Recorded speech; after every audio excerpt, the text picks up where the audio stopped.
आप सभी को जय मसीह की। प्रभु यीशु के मधुर और मीठे नाम में आज की सुबह की आराधना में मैं आप सभी का स्वागत करता हूं। जो फर्स्ट टाइम हमारे बीच में इस आराधना में शामिल हुए हैं, हम उनका भी स्वागत करते हैं। आज पवित्र आत्मा के अवतरण पर्व के पश्चात का 17वां रविवार है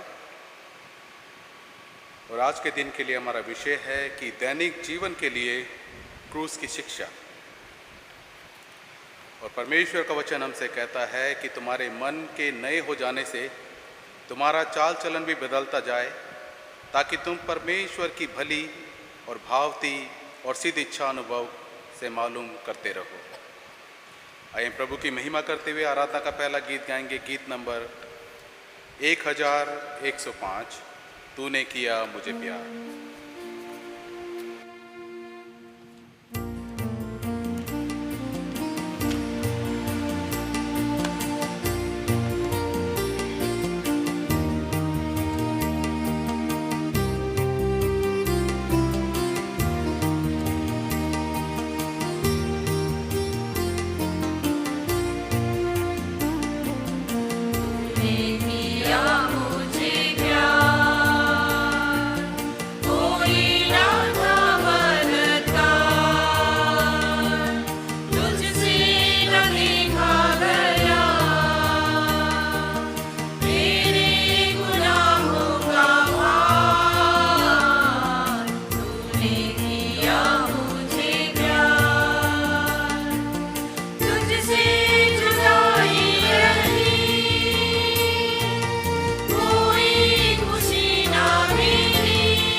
प्रभु भोज की पुस्तक से पेज नंबर 119 सेक्शन नंबर 3 से हम शुरू करते हैं। हमारे खुदावन यीशु मसीह का अनुग्रह, परमेश्वर पिता का प्रेम और पवित्र आत्मा की सहभागिता आप सबके साथ हो। सर्वशक्तिमान परमेश्वर, आपके सम्मुख सबके हृदय खुले हैं। आप सबकी अभिलाषाओं को जानते हैं और आपसे कोई भी भेद छिपा नहीं है। अपने पवित्र आत्मा की प्रेरणा से हमारे हृदय के विचारों को शुद्ध कीजिए, ताकि हम आपसे पूर्ण रूप से प्रेम करें और योग्य रीति से आपके पवित्र नाम की स्तुति करें, हमारे प्रभु यीशु मसीह के द्वारा। आमीन। स्वर्ग में परमेश्वर की महिमा और पृथ्वी पर उसके लोगों को शांति। हे प्रभु परमेश्वर, स्वर्गिक राजा, सर्वशक्तिमान पिता परमेश्वर, हम आपकी आराधना करते, आपको धन्यवाद देते और आपकी महिमा के कारण आपकी स्तुति करते हैं। हे प्रभु यीशु मसीह, परमेश्वर पिता के इकलौते पुत्र, हे प्रभु परमेश्वर, हे परमेश्वर के मेमने, आप जगत का पाप उठा ले जाते हैं, हम पर दया कीजिए। आप पिता की दाहिनी ओर विराजमान हैं, हमारी प्रार्थना स्वीकार कीजिए, क्योंकि केवल आप ही पवित्र हैं, आप ही प्रभु हैं, आप ही यीशु मसीह पवित्र आत्मा के साथ परमेश्वर पिता की महिमा में परम उच्च हैं। आमीन। आइए प्रार्थना करें। धन्यवाद सर्वशक्तिमान और अनुग्रहकारी पिता परमेश्वर कि हम आपकी उपस्थिति में आपके भवन में आते हैं। प्रभु जी, होने दे हमारे मनों को, हमारे दिमागों को खोलें, ताकि प्रभु जी आज के दिन में प्रभु जी तेरे वचन से हम जो भी कुछ सुनते हैं उस पर मनन चिंतन करते हैं। होने दे पिता परमेश्वर हमारे जीवनों में बहुतायत का फल लाने वाले हो, और प्रभु जी हमारे जीवन तेरे वचन के अनुसार प्रभु जी आगे बढ़ने वाले हों पिता परमेश्वर, जिसके द्वारा आपके नाम को बहुतायत की महिमा मिलने पाए। अपनी उपस्थिति हमारे बीच में दीजिए और प्रत्येक के हृदय को छुएं और उन्हें आशीषित करें। प्रार्थना अपने उद्धारकर्ता खुदावंद यीशु मसीह के नाम से मांगते हैं। आमीन। आज की विशेष प्रार्थना। हे सर्वशक्तिमान परमेश्वर, आपने अपना इकलौता पुत्र दिया कि वह हमारे पापों की क्षमा के लिए अपना बलिदान दे और हमारे लिए पवित्र जीवन का एक उदाहरण बने। वर दीजिए कि वह सब जो उसके अर्थात प्रभु यीशु के उद्धारकर्ता पर विश्वास करते हैं, उनके परम पवित्र जीवन का दिन प्रतिदिन अनुगमन कर सके। उन्हीं की कृपा से जो आपके पवित्र आत्मा के साथ एक परमेश्वर है, अब और तथा सदा सर्वदा जीवित और राज्य करते हैं। आमीन। मंडली कृपया बैठें। इस समय बाइबल के पाठ पढ़े जाएंगे।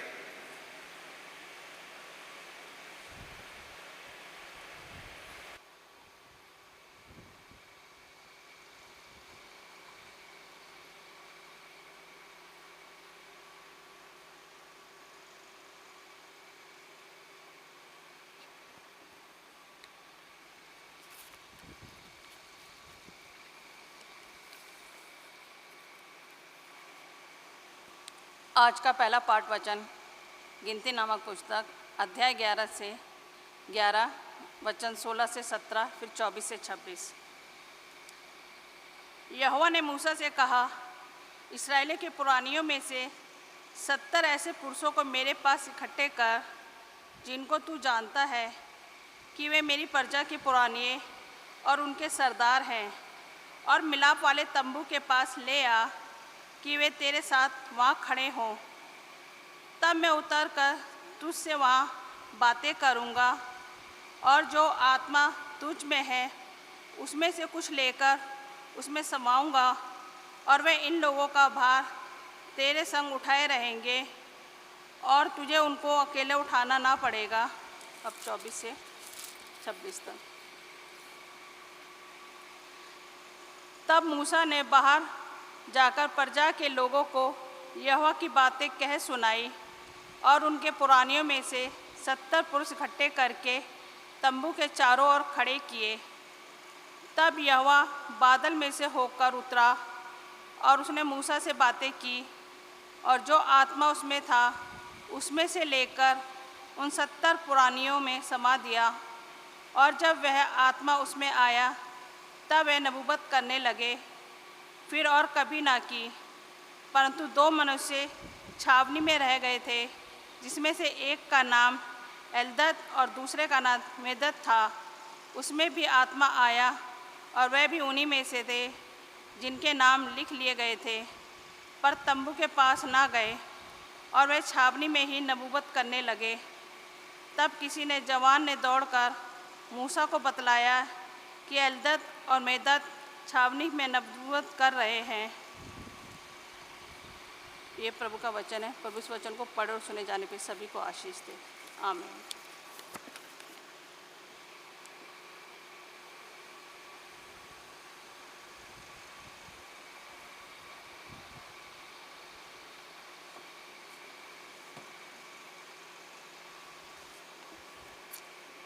आज का अध्याय भजन संहिता 123 उसका वचन 1 से लेके 4 तक। हे स्वर्ग में विराजमान, मैं अपनी आंखें तेरी ओर लगाता हूँ।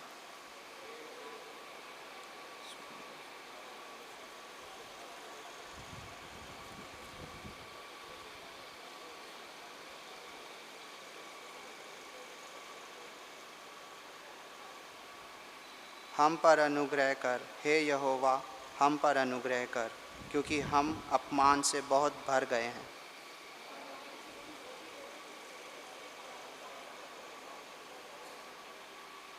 पिता, पुत्र और पवित्र आत्मा की महिमा हो।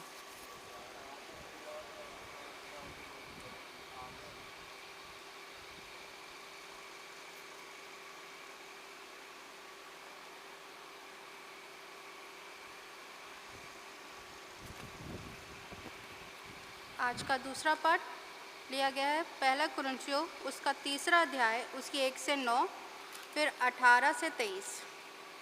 आज का दूसरा पाठ 1 कुरिन्थियों उसका 3 अध्याय 1 से 9, 18 से 23। हे भाइयों, मैं तुम से इस रीति से बातें न कर सका जैसे आत्मिक लोगों से, परंतु जैसे शारीरिक लोगों से और उनसे जो मसीह में बालक हैं।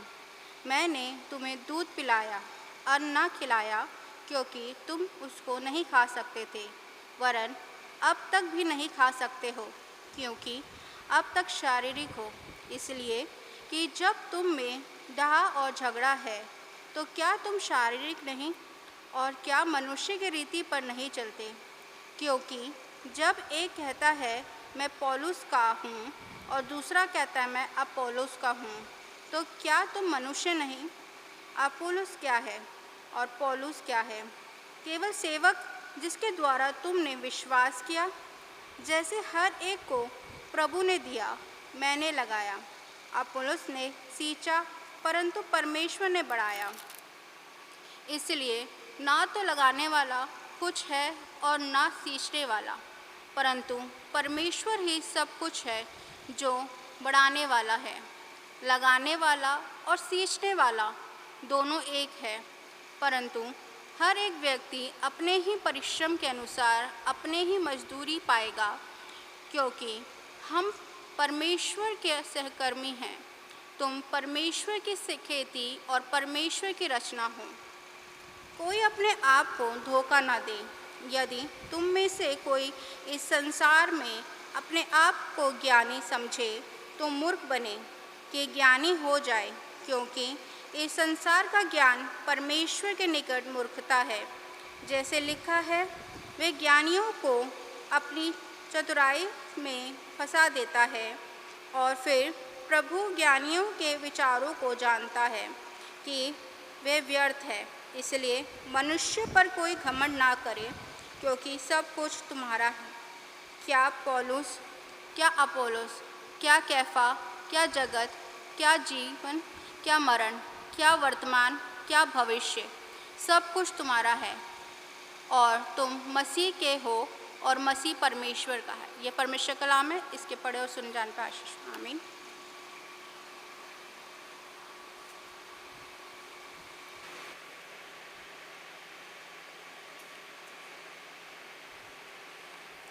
इस समय हम लोग अपने स्थानों पे खड़े हों। इस समय में लोग एक और गीत गाएंगे प्रभु की महिमा के लिए। गीत नंबर 1104, दिल के धाक को धोवे कौन, लहू जो की क्रूस से जारी।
आज का पवित्र सुसमाचार पाठ जो लिया गया है मरकुस रचित सुसमाचार, उसका 9वां अध्याय, उसके पद 30 से लेकर 41 तक।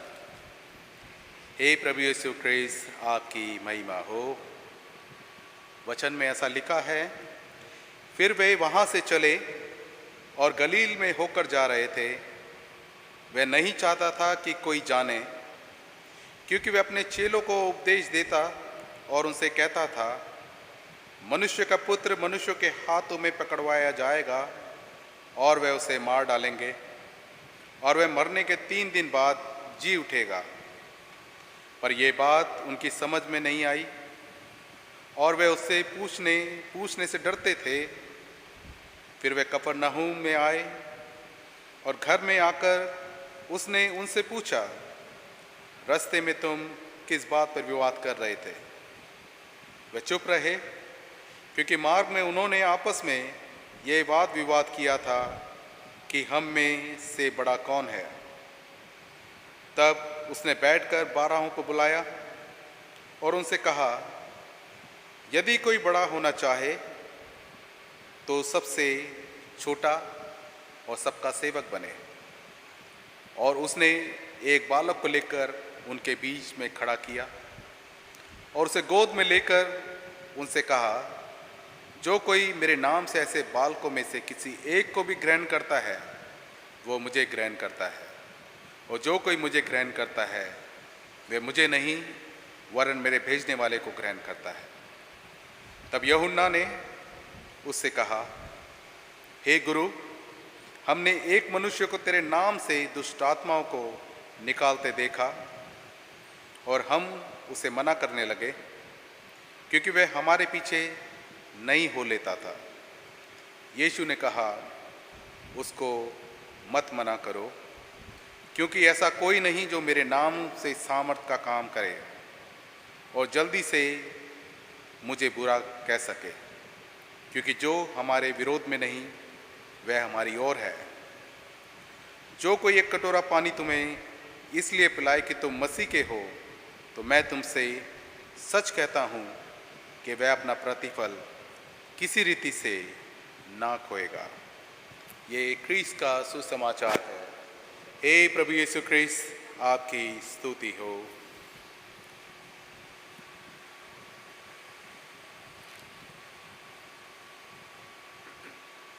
परमेश्वर पिता और पुत्र और पवित्र आत्मा के नाम में आमीन। कृपा बैठिए।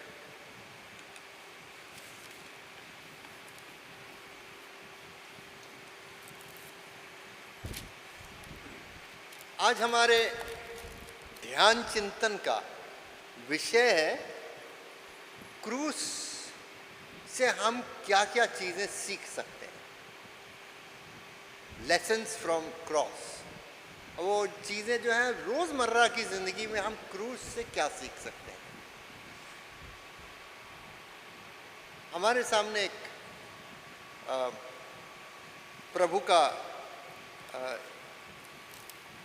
जीवन में एक हादसा हुआ था, उसके विषय में लिखा हुआ है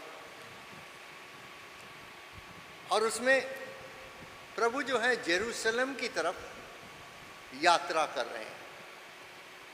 प्रभु 2000 साल पहले जिस इलाके में रहते थे वो देश बहुत छोटा था। वो भी देश इस्राइल था उस समय भी, और वो रोम के सम्राट और साम्राज्य के अधीन था। जैसे हमारा देश अंग्रेज़ों के अधीन था, तो उस समय इस्राइल देश जो था 2000 साल पहले वो भी रोमियों के अधीन था। और प्रभु जी जो थे वो जेरूसलम की तरफ जा रहे थे, क्योंकि इस्राइल का और यहूदी लोगों का जेरूसलम एक केंद्रीय धार्मिक स्थल था। वहाँ पे उनका मंदिर था।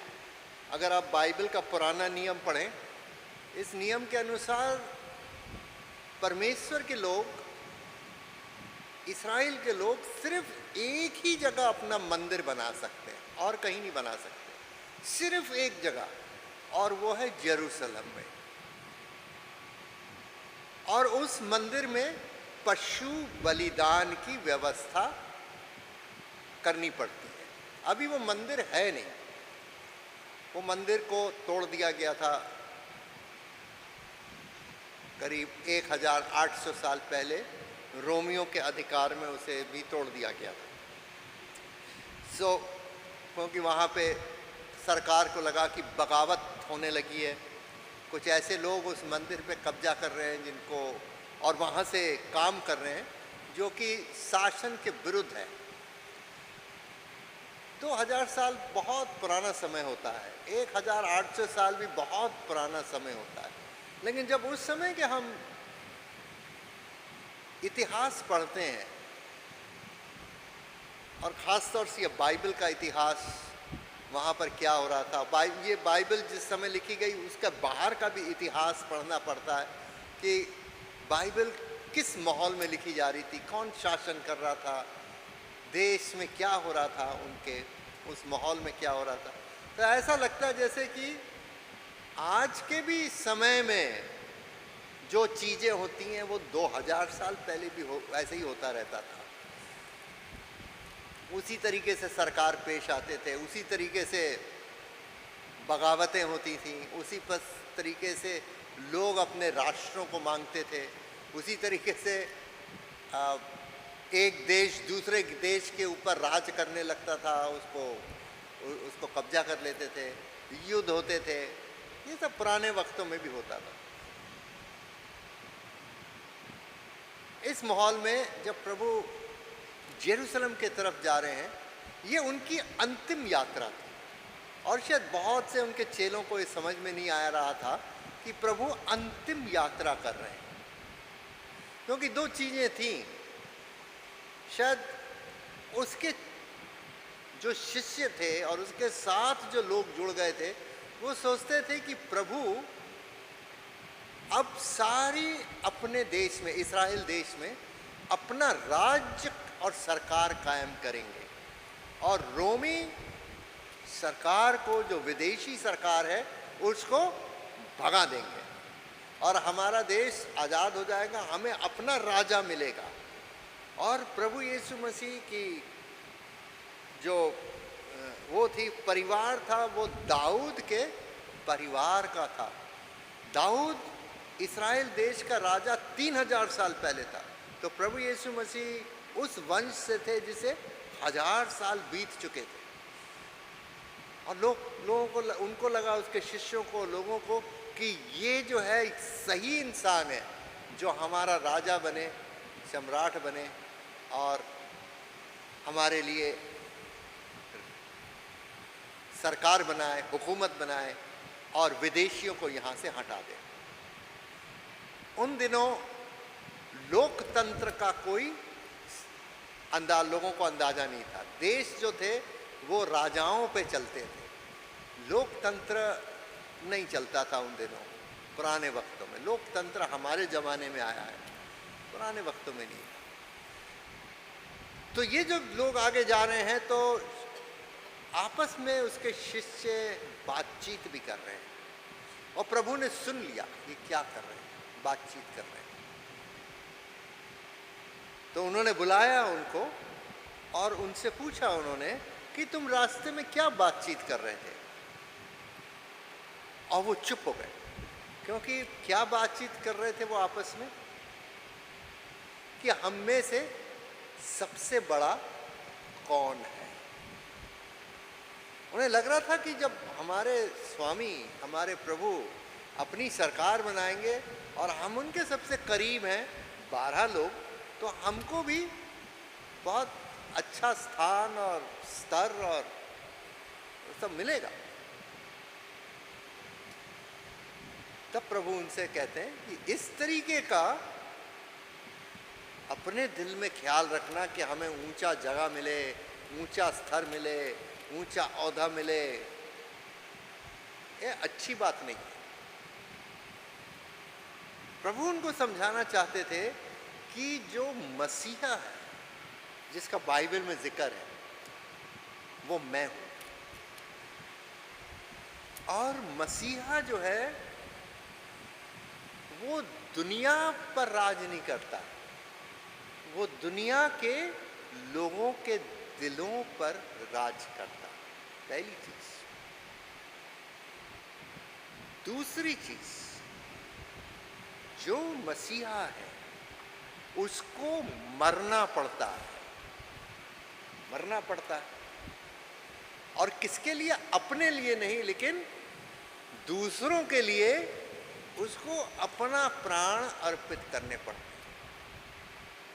तो चेलों को ये बात नहीं समझ में आ रही थी, इसलिए वो दुनियावी तरीके से सोच रहे थे, हम में से सबसे बड़ा कौन है, हमें सबसे ऊंचा ओहदा 12 में से किसको मिलेगा, ये जो हजारों लोग हमारे पीछे चल रहे हैं।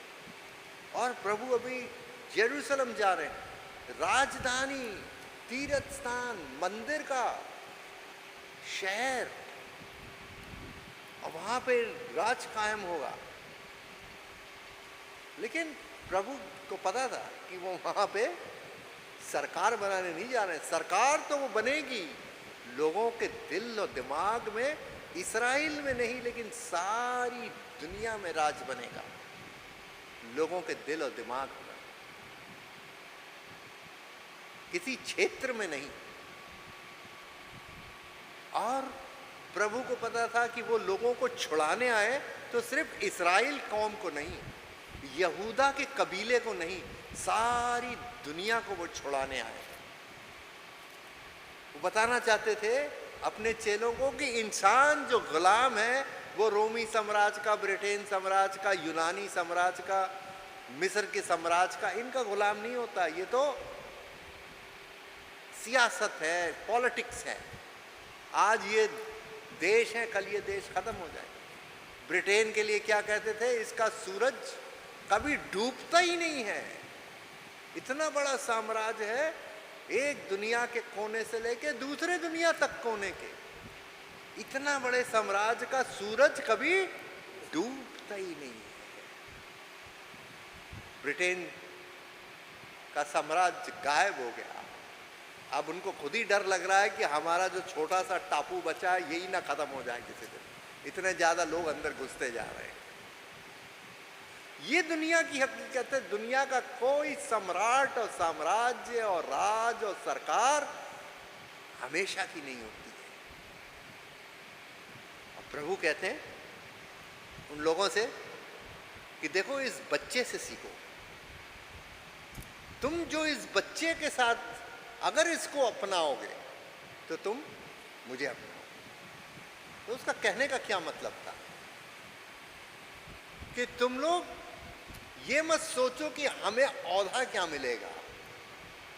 अगर तुम मेरे राज्य में आना चाहते हो और मेरे राज दुनिया के लोगों के दिल और दिमागों में होगा, किसी क्षेत्र में नहीं होगा, सारी दुनिया में होगा, तो मेरे लोगों को ये करना होगा कि दुनिया में जो सबसे छोटे लोग,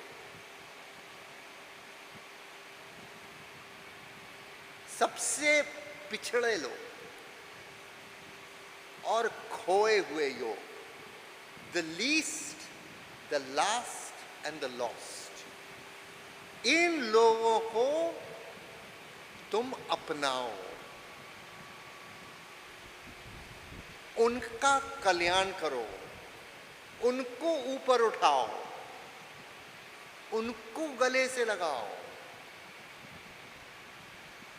तो तुम बड़े कहलाओ। और तुम सोचो कि मैं बड़े ओहदे में बैठ जाऊं और बड़े बड़े लोगों से ही मेरी बातचीत हो, और बड़े बड़े लोगों में, ऊंचे ऊंचे लोगों में मेरा खाना पीना, उठना बैठना हो, तो तुम मेरे बादशाही के लायक नहीं हो।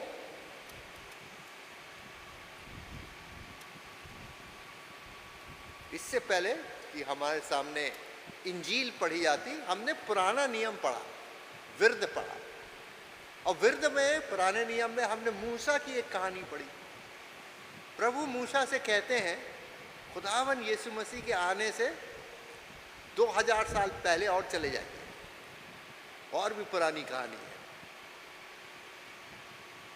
परमेश्वर मूसा से कहते हैं तुम बड़े अच्छे लीडर हो, सारी इज़राइल को तुम निकाल के ले आए बाहर, गुलामी से, फ़िरौन की गुलामी से, मिस्र से बाहर निकाल के ले आए, सारे लोग तुम्हारे पीछे चल रहे हैं, भाई वाह। लेकिन एक ही लीडर हो ना। अब मैं क्या करूंगा, 70 लोगों को बुला लो तुम, और तुम्हारा जो ताकत है, जो पवित्र आत्मा की ताकत है, मैं 17 लोगों में 70 लोगों में बांट दूंगा, मैं डिसेंट्रलाइज कर दूंगा तुम्हारी लीडरशिप जो है। और मूसा ने इस बात को एक्सेप्ट कर, ठीक है अब मैं अकेला लीडर नहीं, अब 70 लीडर और होंगे मेरे साथ। और ये भी बड़ा मुश्किल बात होती है। इसके लिए क्या चाहिए? विनम्रता चाहिए, विनम्रता। पूरे हफ्ते आप लोग ये शब्द विनम्र ध्यान में रखिए। और मूसा जब विनम्र हो गए तो उनके पास लोग आए, बोले भाई दो ऐसे हैं मीदाद और इल्दाद जो कि अपने कबीलों के तंबू में बैठे हुए हैं, और हमने जो यहाँ पर सभा बुलाई 70 लोगों की, उसमें नहीं आई है। और वो जो है वहाँ पे भविष्यवाणी कर रहे हैं अपने कबीले में, अपने टेंट में बैठ के, तंबू में बैठ के। उनके ऊपर भी प्रभु ने आत्मा दे दी, उनसे कहिए कि मत करें ऐसा। और मूसा क्या कहते हैं? नहीं, मेरा तो मन ये कहता है कि परमेश्वर के जो कौम है, बनी इस्राएल जो है, इसका हर एक इंसान पवित्र आत्मा से भर के नबी बन जाए। अरे सिर्फ मैं क्यों, सिर्फ ये 70 लोग क्यों, सारे लोग। वो हम इससे क्या सीखते हैं? विनम्र हो। जो विनम्र नहीं होता वो अहंकारी होता है, और अहंकारी व्यक्ति मांगता है कि सारी ताकत और सारा अटेंशन सब उसके पास हो, और किसी के साथ वो बांटना नहीं चाहता। और इसलिए जब वो अचानक मर जाता है तो फिर सारी कौम को लगता है अब इसकी जगह कोई है ही नहीं, क्योंकि उसने परमेश्वर का जो नियम है, जो बाइबल में लिखा हुआ है कि अपनी पावर जो परमेश्वर ने दी है हमें, उसको दूसरों के साथ बांटो, अपने लिए नए लीडर्स बनाओ अपने साथ। अकेले राज मत करते रहो, क्योंकि हमें लगता है कि हम मरेंगे नहीं, लेकिन हम मर जाएंगे। एक समय है हर एक इंसान का, वो समय बहुत थोड़ा है। लेकिन अगर हमने किसी और को लीडरशिप में लिया नहीं, दूसरे लोगों को अपने साथ मिलाया नहीं, अपनी पावर और अपना ट्रेनिंग उनको नहीं दी, तो फिर आगे काम कैसे चलेगा? और इसलिए बहुत अच्छे अच्छे काम खत्म हो गए, क्योंकि लीडर्स नहीं बनाए गए। यही अहंकार के मारे कि हम अपना ज्ञान दूसरों के साथ क्यों बांटे, हम अपनी पावर दूसरों के साथ क्यों बांटे, हम क्यों दूसरों को ऊपर उठाएं, अपने बराबर लाएं। और प्रभु यीशु मसीह भी यही अपने चेलों को बनाना चाहते थे कि अगर तुम मुझे अपना राजा मानते हो तो तुम विनम्र बनो, हम्बल बनो। यही क्रूस की लेसन है, यही आदर्श है क्रूस का कि तुम क्या बनो? विनम्र बनो, हम्बल बनो। अहंकार अपने अंदर से निकाल दो। और इस बच्चे को जो मैं तुम्हारे बीच में खड़ा कर रहा हूं, ऐसे लोगों को अपनाओ जो बच्चे की तरह है। बच्चा किस चीज का प्रतीक था प्रभु यीशु मसीह के सामने उस समय? छोटे लोग, पिछड़े लोग, खोए हुए लोग। क्योंकि बच्चा जो होता है बड़ा कमजोर होता है, उसको जोर से भी चोट लग जाए तो उसको हमसे ज़्यादा चोट लगती है, उसको हमसे ज़्यादा नुकसान भी हो जाता है, क्योंकि वो छोटा है, उसके पास इतनी ज़्यादा धन संपत्ति की जिम्मेदारी नहीं होती है। तो ऐसे लोग जो हैं वो ऐसे लोगों का प्रतीक है। इसलिए प्रभु यीशु मसीह ने बच्चे का उदाहरण दिया कि तुम अगर ऐसे लोगों को अपनाओगे जो बच्चों की तरह हैं, छोटे हैं, जिनके पास ताकत नहीं है, जो खोए हुए हैं, तो परमेश्वर भी तुमको अपनाएंगे। लेकिन ऐसा होने के लिए क्या करना है? ऐसा हम कब करेंगे? जब हमारे अंदर से अहंकार निकल जाएगा और हम विनम्र हो जाएंगे, तभी हम गरीब लोगों के साथ, कमज़ोर लोगों के साथ, बीमार लोगों के साथ, उनके साथ उठेंगे, बैठेंगे, बातचीत करेंगे, चाय पिएंगे। तो ये चीज़ जो है हमें सोचनी है कि हम लोग हो सकता अभी तक जाने में अनजाने में अहंकारी रहे हैं। हम उन लोगों से मिलना जुलना पसंद करते हैं जो हमें लगता है कि हम बहुत ऊंचे हैं, और हम उनके साथ अगर रहेंगे तो हम भी बड़े ऊंचे बन जाएंगे और लोगों को अच्छा इंप्रेशन मिलेगा हमारे। ठीक है, हर एक इंसान आगे बढ़ना चाहता, हर किस्म के लोगों से आप हमारी दोस्ती और कनेक्शन होना चाहिए। लेकिन अपने जीवन में जो ये बच्चों की तरह लोग हैं, जो बेचारे मासूम हैं, जिनके पास ताकत नहीं है, जो खोए हुए लोग हैं, कमज़ोर वर्ग के हैं, इनको नहीं भूलना चाहिए। ये विनम्रता से ही आती है। हमेशा याद रखें कि परमेश्वर के राज्य में ऐसे ही व्यक्ति प्रवेश करेंगे। वो मसीहा जिसने सारी दुनिया के लिए अपने प्राण दिए, उसमें सबसे ज्यादा फायदा और मुक्ति अमीरों के लिए नहीं होती है, गरीबों के लिए होती है।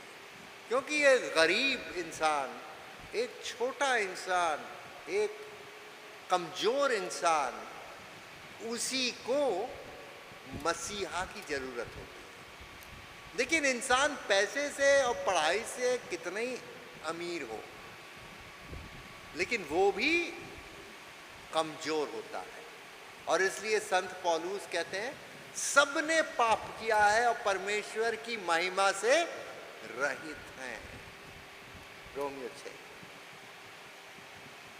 तो अमीर से अमीर इंसान हो, हमें लगे कि ये बहुत ही पावरफुल है, बहुत ऊंचे ओहदे पे है, लेकिन परमेश्वर की नजर में हर एक को अपने आप ये रियलाइज करना है, अपने आप ये महसूस करना है कि मैं भी बहुत कमजोर इंसान हूं, क्योंकि मैं पाप से कलंकित हूं, इसलिए मैं कमजोर हूं और मुझे भी मसीहा की जरूरत है। तो इंसान चाहे गरीब हो, छोटा हो, चाहे अमीर हो, बड़े ऊंचे ओहदे पर हो, परमेश्वर की नज़र में सब बराबर पापी हैं। समस्या हमारे साथ, हम सोचते हैं कि क्योंकि हम पैसे वाले हैं, ऊंचे ओहदे पर हैं, तो हमें मसीहा की आवश्यकता नहीं है। लेकिन जिस दिन हमें ये महसूस होए कि हमारे पैसे की बात नहीं है, ओहदे की बात नहीं है, बात हमारे पाप की है। हम सब अपने दिल और दिमाग से कमज़ोर हैं, क्योंकि हमने गुनाह किया है, गरीब ने भी, अमीर ने भी, और सबको मसीहा की ज़रूरत है। यह हमको रियलाइज़ करना है, तभी हमारे अंदर से अहंकार ख़त्म होगा और हम हलीम यानी विनम्र बनेंगे। आज सारे हफ्ते मेरी आपसे यही प्रार्थना है कि आप विनम्रता के ऊपर ध्यान दें। एक विनम्र व्यक्ति जो होता है वो फिर दूसरों को क्षमा भी करता है, वो दूसरों को गले भी लगाता है, वो दूसरों से मोहब्बत की करता है, चाहे वो इंसान जैसा भी हो। अंत में मैं आपको एक कहानी बताऊं।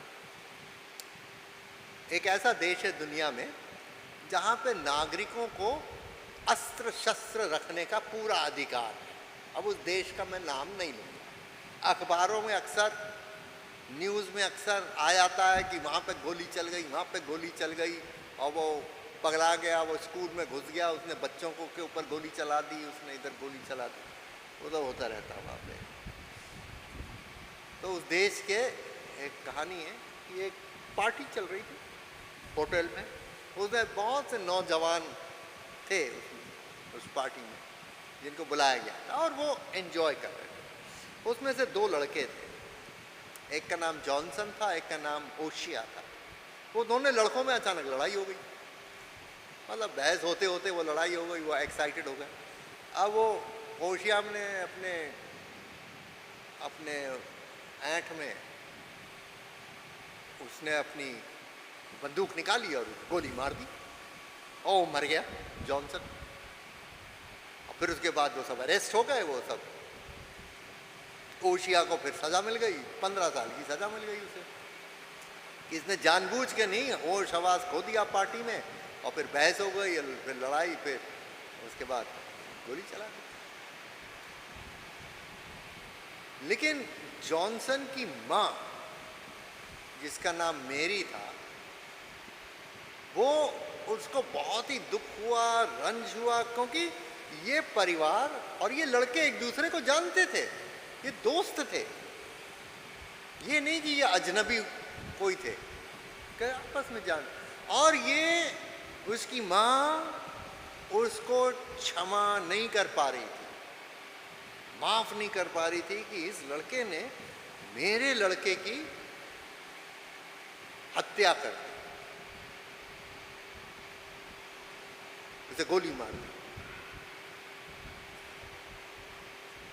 वो फिर जेल का उसका समय खत्म होने लगा, 15 साल बीत गए। लेकिन मेरी जो थी, उसने अपने आप को बदलने की कोशिश करी कि उसको ओशिया के परिवार के साथ बातचीत करनी चाहिए। जब ओशिया जेल से निकल के आए तो उसको उससे मिलना चाहिए। एक मसीहा के अंदर ऐसी तरबियत होनी चाहिए, उसकी तबीयत ऐसी होनी चाहिए कि वो ऐसा करे। और उसने प्रार्थना करी और उसने कोशिश करी। जब वो लड़का बाहर निकल के आया तो उसे मिलने गई, वो उसके परिवार से भी मिलने आई, और उसने अपने गले में एक मेडल बना के पहना। लोग कभी लॉकेट्स लगाते हैं गले में, चेन में, और उसने एक मेडल बनाया और वो चपटा था। उसके एक तरफ उसके बेटे का नाम लिखा था जॉनसन, जो मर गया था, लेकिन दूसरी तरफ उसने ओशिया का नाम लिखाया, जिसने उसे मार दिया था। उसने ऐसा क्यों करा? वो सचमुच में अपने दिल से ओशिया को क्षमा कर देना चाहती। वो अपने दिल में उसको, हत्यारे को, जिसको सजा हो गई, ये सब हुआ उसके साथ, उसको भी अपने दिल के इतना करीब रखना चाहती थी जितना अपने बेटे को। ये तभी मुमकिन होता है जब एक व्यक्ति विनम्र होता है, अपने अहंकार के ऊपर वो विजय प्राप्त करता है। प्रभु यीशु मसीह की मां भी ऐसी थी। देखिए, हमने उसका एक पेंटिंग सामने लगाई है, मदर मेरी की, वो भी ऐसी थी। उसके बेटे को क्रूस पर कुर्बान किसने करा? हमने करा। हमारे पापों के वजह से वो क्रूस पर मारा गया। हम दोषी थे और वो निर्दोष था, फिर भी उस निर्दोष को हमारे पापों के कारण क्रूस पर मारा गया। मरियम भी ऐसी ही माँ है, जो अपने बेटे को अपने दिल पे रखती है, और दूसरी तरफ हमें भी, जो उसके हत्यारे हैं, अपने पाप के कारण अपने दिल के पास रखती है। और इसलिए इस चित्र में देखें कि उसके एक हाथ में उसका बेटा है जो छोटा सा है, और दूसरी तरफ वो क्या है, वो हमारे लिए उस बेटे को देना भी चाह रही है, फिर भी उसका प्यार उसको अपने पास खींच भी रहा है। एक माँ की दुविधा, क्योंकि मसीहा को दूसरों के लिए मरना ही पड़ेगा। इसी तरीके से प्रभु के जो चेले हैं उनको भी सीखना था, हमें भी सीखना है। क्षमा करना विनम्रता का एक हिस्सा है। जो विनम्र होता है वो ही क्षमा कर सकता है, वो ही अपने दुश्मन को अपने गले लगा सकता है। प्रभु आप लोग सबको बहुत आशीष दे। हम प्रार्थना करें। पिता परमेश्वर, हम आपसे प्रार्थना करते हैं कि आप हम लोग सब पर दया दृष्टि कीजिए, हमको विनम्रता की आत्मा दीजिए, ताकि हम अपने अहंकार को भूलकर सबकी सेवा करना सीखें। औहदा और स्तर न देखकर हम सेवक बने, ताकि हम दूसरों के हित और कल्याण के लिए हमेशा कार्य कर सकें। यह प्रार्थना हम प्रभु यीशु मसीह के नाम से मांगते, सुनिए, स्वीकार कीजिए। आमीन। हम सब खड़े हो जाएं, अपने विश्वास का अंगीकार करेंगे नीकिया के विश्वास वचन के शब्दों में।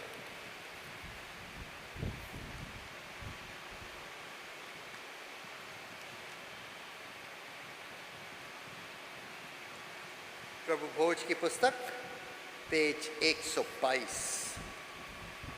हम एक परमेश्वर सर्वशक्तिमान पिता पर विश्वास करते हैं। वह स्वर्ग और पृथ्वी का और समस्त दृश्य एवं अदृश्य वस्तुओं का करता है।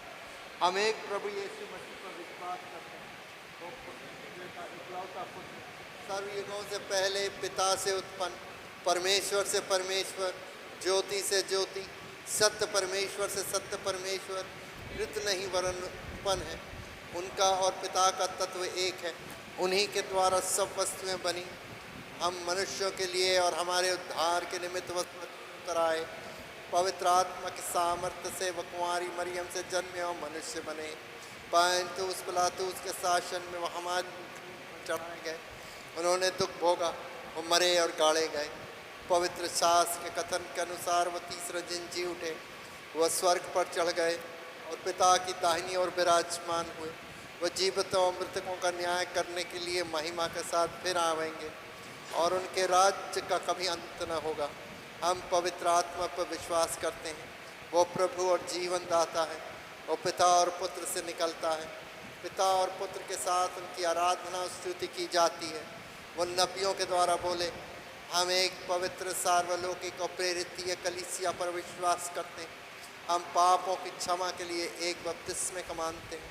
हम मृतकों के पुनरुत्थान की और आने वाले युग के जीवन की प्रतीक्षा करते हैं। आमीन।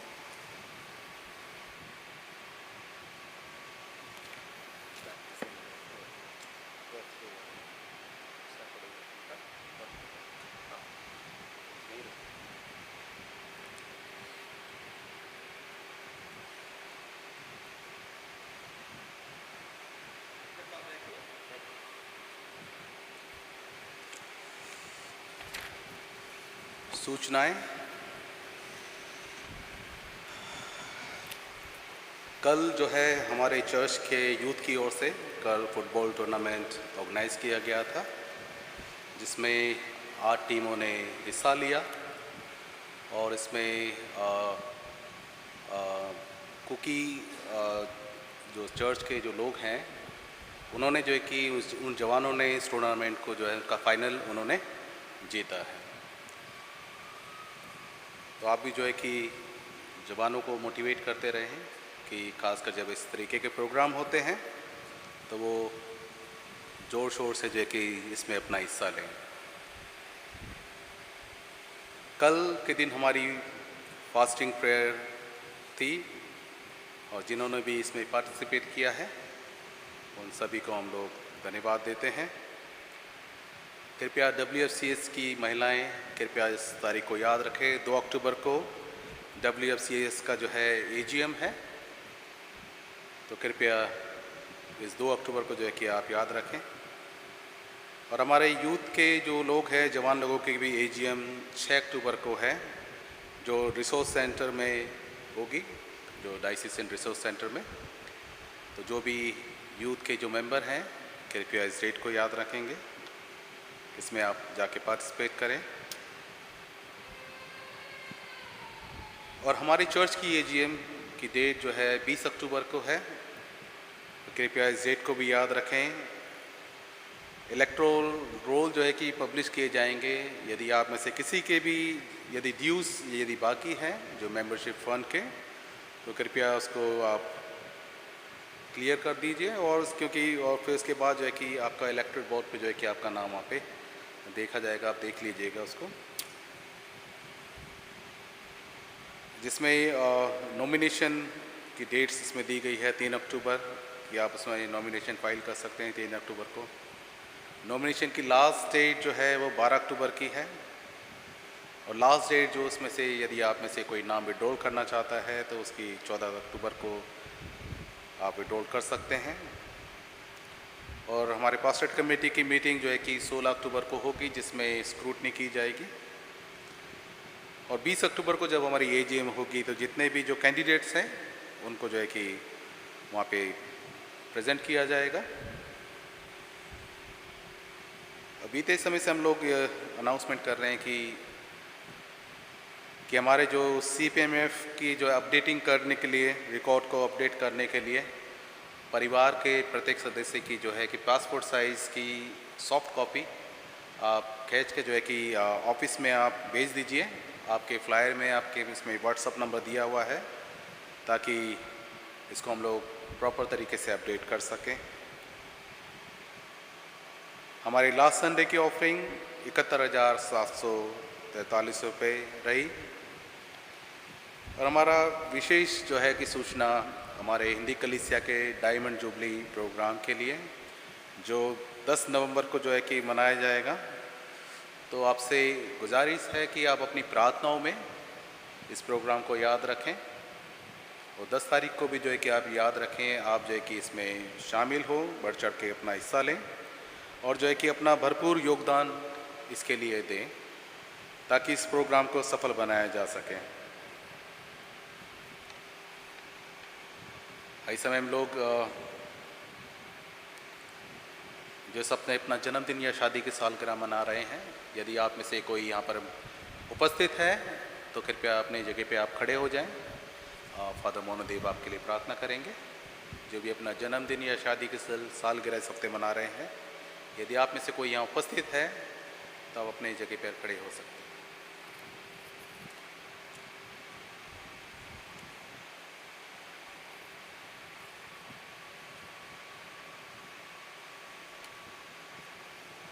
God bless you sister. हम प्रार्थना करें।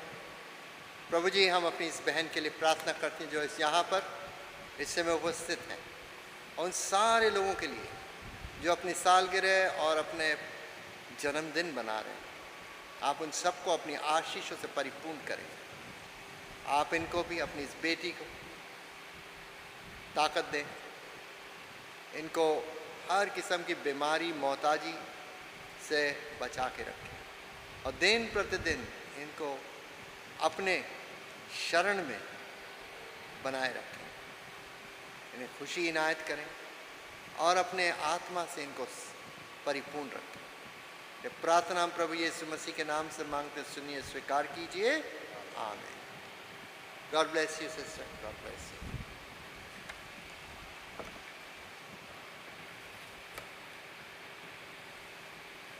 एक शादी की पुकार है।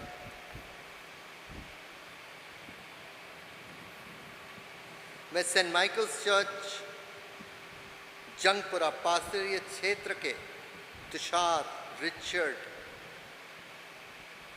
पुत्र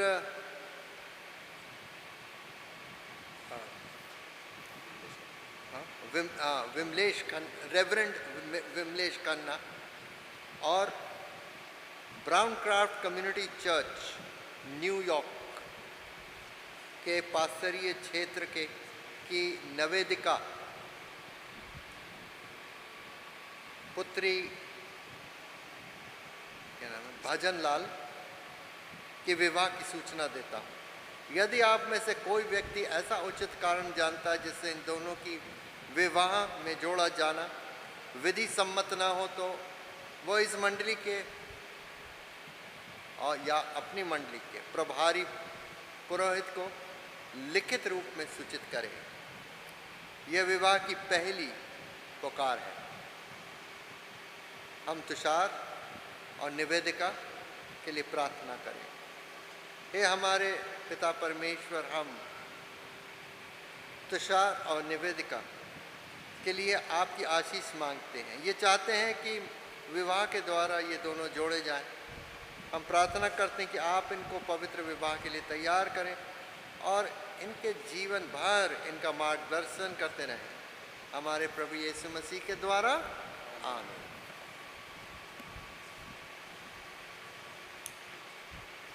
इस समय हम लोग परित निवेदन की प्रार्थना में जाएंगे।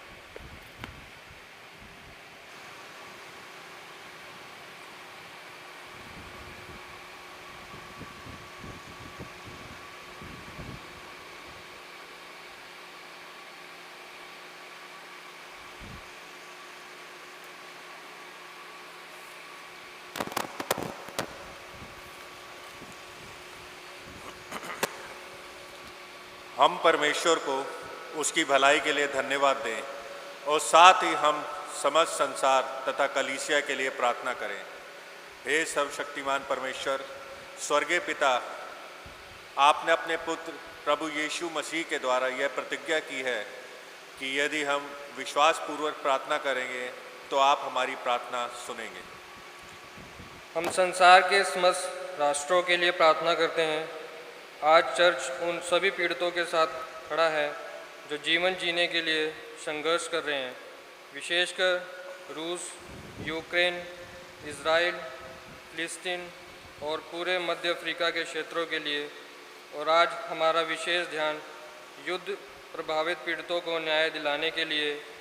यह भी अहिंसा है, जहाँ भी अहिंसा है या अशांति है, हम वहाँ पर शांति के लिए प्रार्थना करना जारी रखते हैं, चाहे वह दुनिया में कहीं भी हो।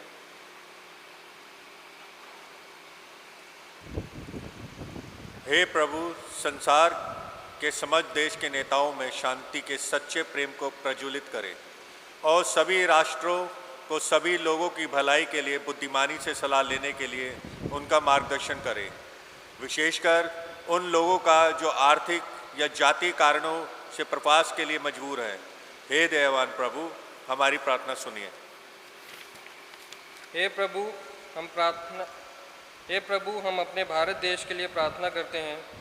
हम विशेष रूप से चाहते हैं कि भारत लोकतंत्र और अल्पसंख्याधिकारों के अभ्यास में दक्षिण एशिया का मार्गदर्शन बना रहे। विशेषकर प्रार्थना करते हैं बाढ़ से प्रभावित राज्य के लिए। आइए हम प्रभु से प्रार्थना करें। हे परमेश्वर, सब राष्ट्रों के नेताओं को, विशेषकर हमारे राष्ट्रपति श्री द्रौपदी मुर्मू, प्रधानमंत्री श्री नरेंद्र मोदी, इस राज्य के राज्यपाल और मुख्यमंत्री श्री अरविंद केजरीवाल और उन सब को जो इनके अधीन अधिकार रखते हैं, बुद्धि प्रदान कीजिए। हमारे राष्ट्र और संसार के सब राष्ट्रों को न्याय और शांति के पथ पर चलाइए, ताकि हम सब एक दूसरे का सम्मान करें तथा सब लोगों की भलाई का प्रयास करें। हे दयावान प्रभु, हमारी प्रार्थना सुनिए। हे प्रभु, हम सामान्य रूप से उत्तर पूर्व और विशेष रूप से मणिपुर में ईसाई समुदाय की बढ़ती जटिल अपेक्षाओं पर विशेष ध्यान देने के साथ पूरे भारत में आपके चर्च को मजबूत करने के लिए आपसे निवेदन करते हैं। आइए हम प्रभु से प्रार्थना करें।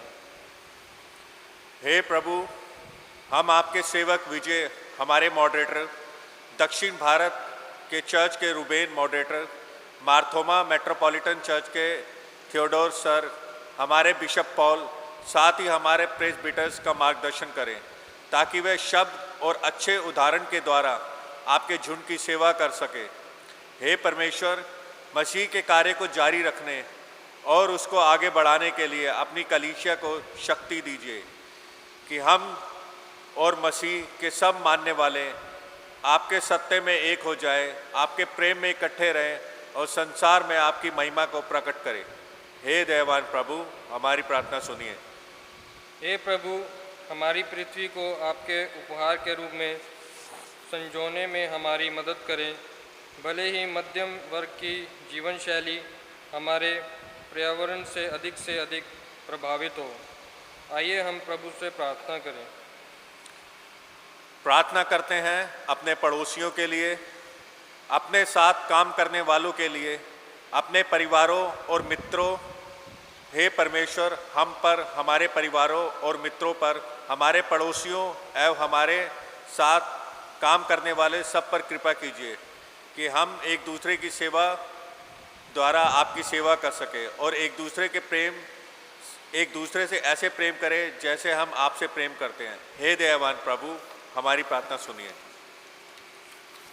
हे प्रभु, उन लोगों को आशीष दें जो पीड़ित हैं, गरीब और भूखे हैं, निरक्षित और उत्पीड़ित हैं और जो बेरोजगार हैं। हमारे युवाओं को ऐसी दुनिया में उनकी महत्वाकांक्षाओं को साकार करने में मदद करें जहां अन्य परीक्षाओं की संख्या बढ़ती जा रही है। आइए हम प्रभु से प्रार्थना करें। हे प्रभु, हम अपनी प्रार्थनाओं में बीमारों को याद करते हैं, विशेष करके चर्च पैरिश लोगों का, मारतुली, Sherin Cook, Shirley Gupta, Honey William, Punnu Thangaraj, Manmohan Singh Chaudhary, Thomas Davis, Ella R Sundi, RS Sevak, Leela रेवन बैक, Anoop Benson, Ashok Massey, Josephine Samson, Jaya Audrey Dutta, Harrison James, Jeenu Ashok Kumar. उन्हें उनके ज़रूरत के समय में उनकी निरंतर प्रेमपूर्ण उपस्थिति को याद दिलाएं। सभी देखभाल करने वालों और ज़रूरतमंद लोगों की सेवा करने वालों को बनाए रखें और मजबूत करें। आइए हम प्रभु से प्रार्थना करें। हे परमेश्वर, उन सब लोगों को जो शरीर, मन या आत्मा में पीड़ित हैं, सबल कीजिए और उन्हें संभालिए। आवश्यकता के समय उनको आशा और साहस दीजिए और उनका मार्गदर्शन कीजिए कि वे आपकी उपस्थिति के आनंद का अनुभव करें। हे दयावान प्रभु, हम आपके सामने प्रेम और दुख के साथ अपने चर्च पैरिश के उन सदस्यों को याद करते हैं जो अब हमारे साथ नहीं हैं। हम प्रार्थना करते हैं कि उन सभी के साथ जिन्हें हमने खोया है और संतों के साथ आपके राज्य के शाश्वत आनंद में भाग ले सके। हे दयावान प्रभु, हमारी प्रार्थना सुनिए। हम साथ पढ़ेंगे। हे स्वर्गीय पिता, हमारी प्रार्थनाओं को सुनिए और हमारे पुत्र आपके उद्धारकर्ता यीशु मसीह के, हमारे उद्धारकर्ता के नाम से हमारी विनतियों को स्वीकार कीजिए। आमीन।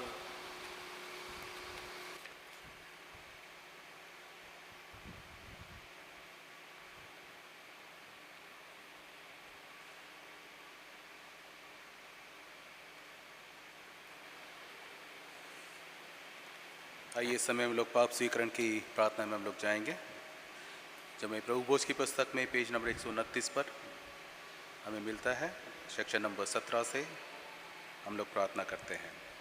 प्रिय भाई और बहनों, हमारे प्रभु यीशु मसीह ये कहते हैं, हमारा प्रभु परमेश्वर एकमात्र प्रभु है।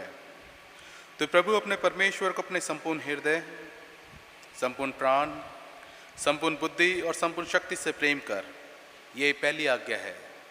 दूसरी ये है, तो अपने पड़ोसी को अपने समान प्रेम कर। इनसे बड़ी और कोई आज्ञा नहीं है। परमेश्वर ने संसार से ऐसा प्रेम किया कि उसने अपना इकलौता पुत्र यीशु मसीह दे दिया कि वह हमें पापों से बचाए, स्वर्ग में हमारे लिए निवेदन करे और हमें शाश्वत जीवन में पहुंचाए। इसलिए हम पश्चाताप और विश्वास के साथ अपने पापों को स्वीकार करें। हम परमेश्वर की कृपा से उसकी आज्ञाओं का पालन करने का और सब लोगों के साथ मेल मिलाप और प्रेम से रहने का पक्का संकल्प करें।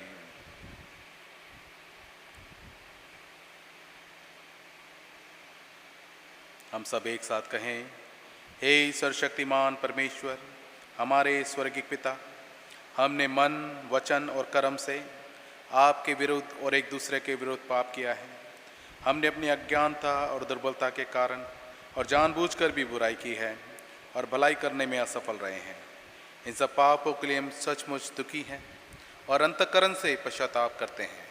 आपके पुत्र यीशु मसीह ने हमारे लिए अपने प्राण दिए।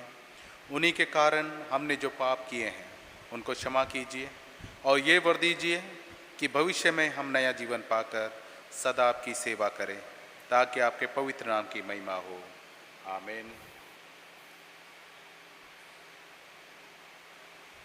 सर्वशक्तिमान परमेश्वर उन सबको क्षमा करते हैं जो एक दूसरे को क्षमा करते और सच्चा पश्चाताप करते हैं। वो आप सब पर दया करे, आप सबके पापों को क्षमा करे और आपको सबल करे और शाश्वत जीवन में बनाए रखे, हमारे प्रभु यीशु मसीह के द्वारा। आमीन। परमेश्वर का धन्यवाद हो। हम सब खड़े हो जाएं और शांति से एक दूसरे का अभिवादन करें। हम सब मिलकर मसीह की देह हैं। हम सब ने एक आत्मा द्वारा एक ही देह में बपतिस्मा लिया है। हम ऐसे कार्यों में संग लगन रहें जिनसे शांति मिलती और एक दूसरे का निर्माण होता है। प्रभु की शांति सदा आपके साथ रहे। हम शांति से एक दूसरे का अभिनंदन करें।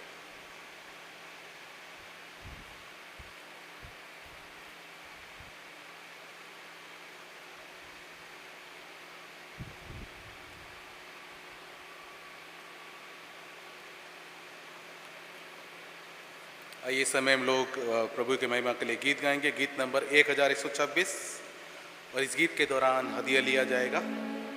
यीशु सलीब पर मुआ।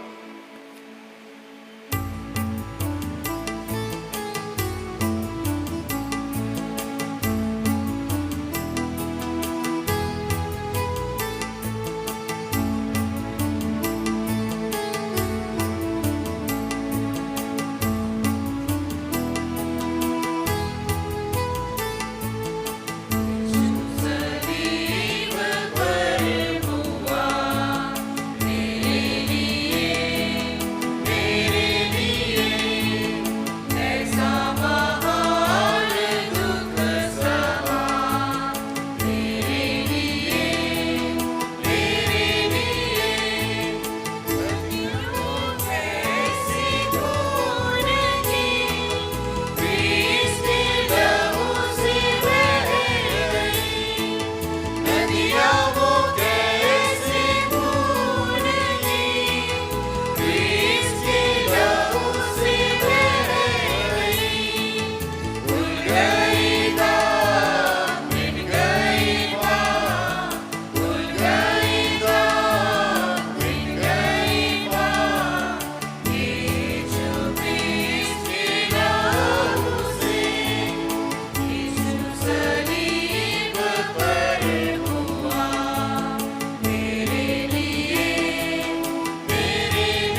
आइए हम इस भेंट को और उसके साथ अपने आप को परमेश्वर की महिमा और की सेवा के लिए अर्पित करें। सर्वशक्तिमान परमेश्वर, संसार के प्राप्त होती हैं और आपकी ही संपत्ति में से हम आपको भेंट चढ़ाते हैं। हम आपसे विनती करते हैं कि आप इस दान को और एवं दाखरस की इस भेंट को अपने नाम स्वीकार द्वारा। आमीन। प्रभु यहाँ उपस्थित है।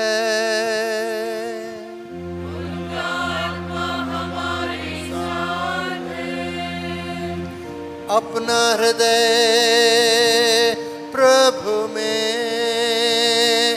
लगाओ।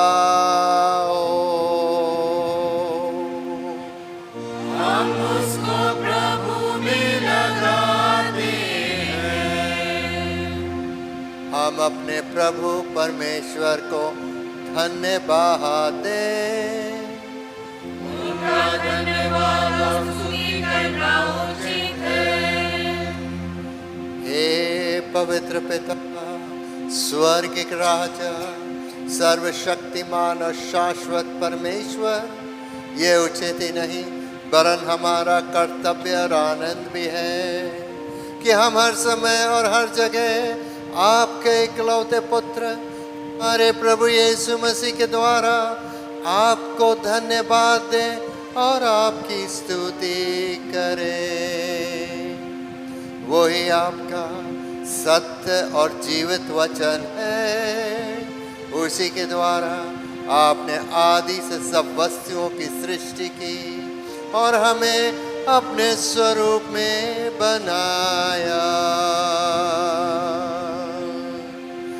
उसी के द्वारा आप इस संसार में आने वाले प्रत्येक व्यक्ति को ज्ञान से प्रकाशित करते हैं। आपने युग युग में नबियों और विद्वानों को नियुक्त किया कि वह हमें आपका मार्ग दिखावे।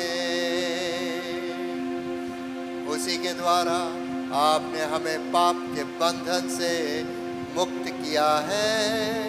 आपने उसे दे दिया कि वो हमारे लिए मनुष्य बने, क्रूस पर अपने प्राण दे और मृतकों में से फिर जी उठे। उसी के द्वारा आप अपना पवित्र एवं जीवनदायक आत्मा हमें प्रदान करते हैं, जिससे हम आपकी संतान बने और आपकी नई सृष्टि के प्रथम फल हों। इसलिए संतों और स्वर्गदूतों के साथ जो आपके सिंहासन के सामने निरंतर आपकी स्तुति करते हैं, हम भी आपके नाम की महिमा का गान करते और ये कहकर आपकी सराहना करते हैं, पवित्र है, पवित्र है, पवित्र है प्रभु, सर्वशक्ति परमेश्वर, स्वर्ग और पृथ्वी आपके ऐश्वर्य से परिपूर्ण है। परम धाम में होशाना।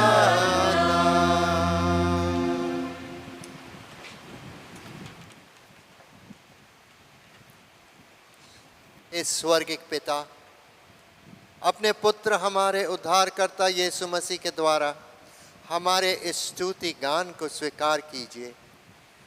हमें जो अब उनके नमूने पर चलते और उनकी आज्ञा का पालन करते हैं, ये वर दीजिए कि आपकी आत्मा की शक्ति से रोटी एवं दाखरस की ये भेंट हमारे लिए उनकी देह और रक्त हो, जो हमारे लिए मरे और जी उठे। जिस रात प्रभु यीशु पकड़वाए गए, उन्होंने रोटी ली और आपको धन्यवाद देकर तोड़ी और अपने शिष्यों को दी और कहा, लो खाओ, ये मेरी देह है जो तुम्हारे लिए दी जा रही है, मेरी स्मृति में ऐसा ही किया करो।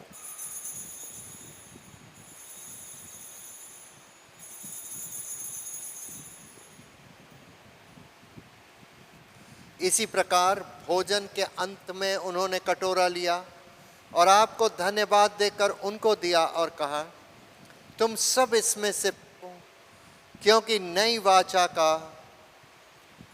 ये मेरा रक्त है जो तुम्हारे और बहुतों के पाप क्षमा के लिए बहाया जा रहा है। तुम जब कभी इसे पियो तो मेरी स्मृति में ऐसा ही किया करो।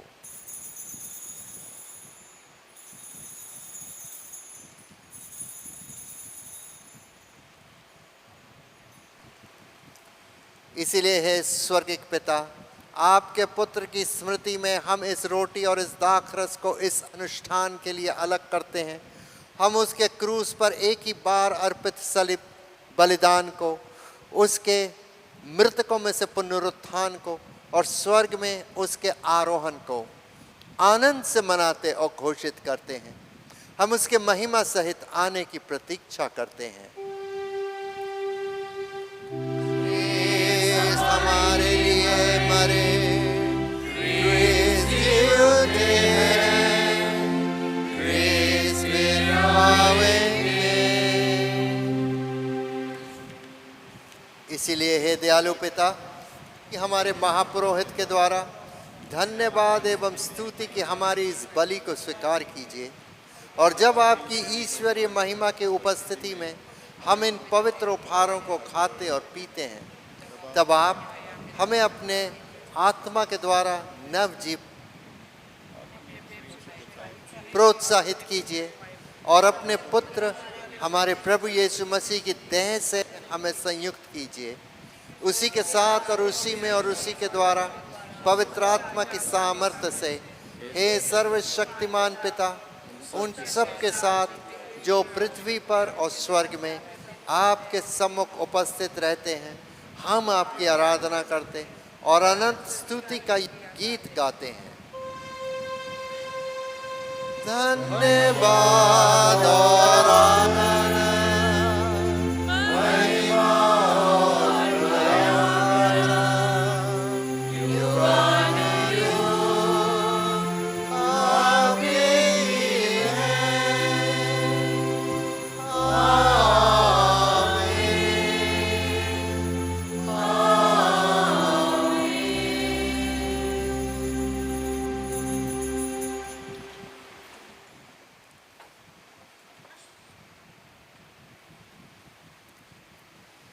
हम मसीह की देह में सहभागी होने के लिए इस रोटी को तोड़ते हैं। इस कटोरे के द्वारा जिस पर हम आशीष मांगते हैं, मसीह के रक्त में सहभागी होते हैं। जिस प्रकार हमारे उद्धारकर्ता मसीह ने हमें सिखाया है, हम प्रार्थना करते हैं। हे हमारे स्वर्गिक पिता, आपका नाम पवित्र माना जावे, आपका राज्य आवे, आपकी इच्छा जैसे स्वर्ग में पूरी होती है वैसे ही पृथ्वी पर भी हो।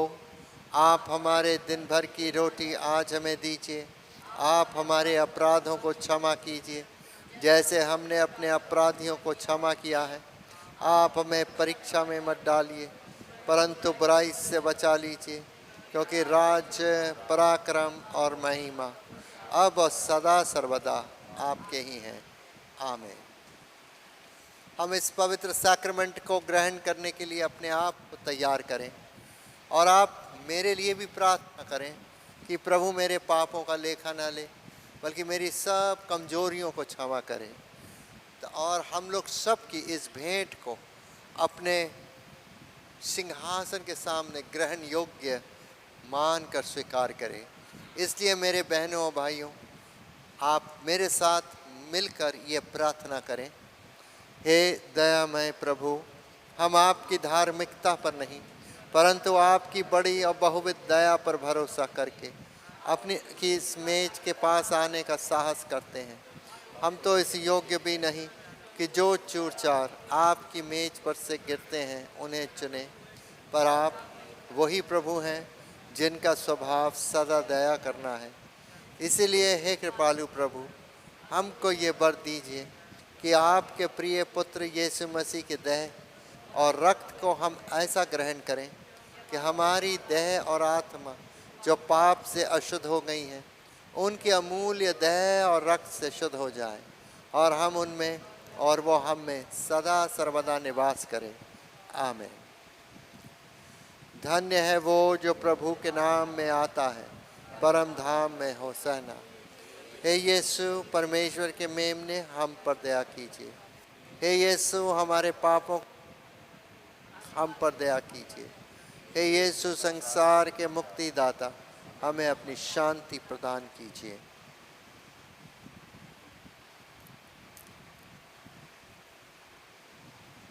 हमारे प्रभु यीशु मसीह का बदन और लहू जो हमारे लिए दिया गया।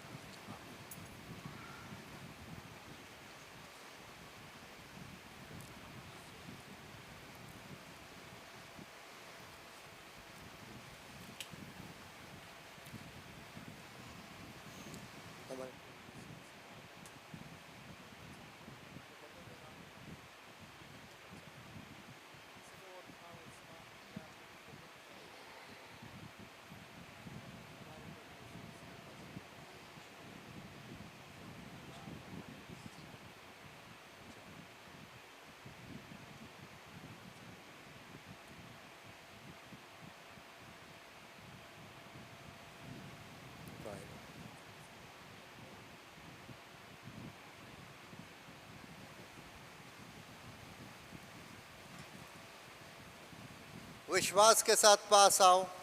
हमारे प्रभु यीशु क्रीस्त के बदन को जो उसने तुम्हारे लिए दिया और उसके रक्त को जो उसने तुम्हारे लिए बहाया, ग्रहण करो। स्मरण करो कि यीशु तुम्हारे लिए मरे, और धन्यवाद करते हुए अपने हृदय में मसीह को विश्वास से खाओ।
वह स्वर्ग के राज में प्रवेश नहीं करेगा, परंतु वही जो मेरे स्वर्गीय पिता की इच्छा पर चलता है।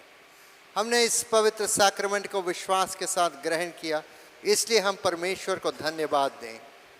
हे सर्वशक्तिमान परमेश्वर, हम आपको धन्यवाद देते हैं कि आपने अपने पुत्र यीशु मसीह के देह और रक्त के आत्मिक भोजन से हमें तृप्त किया। अब हम उन्हीं के द्वारा अपने आप को जीवित बलिदान होने के लिए आपके सम्मुख अर्पित करते हैं। ये वर दीजिए कि हम आपके पवित्र आत्मा की सामर्थ्य से परिपूर्ण होकर यहाँ से विदा हों और अपने जीवन तथा सेवा के द्वारा हर समय आपकी महिमा प्रकट करें। आमीन। परमेश्वर की शांति जो सारी समझ से परे है, परमेश्वर के और उसके पुत्र हमारे प्रभु यीशु मसीह के ज्ञान और प्रेम में आपके हृदय और विचारों को सुरक्षित रखे, और सर्वशक्तिमान परमेश्वर पिता और पुत्र और पवित्र आत्मा की आशीष आपके साथ रहे। आमीन।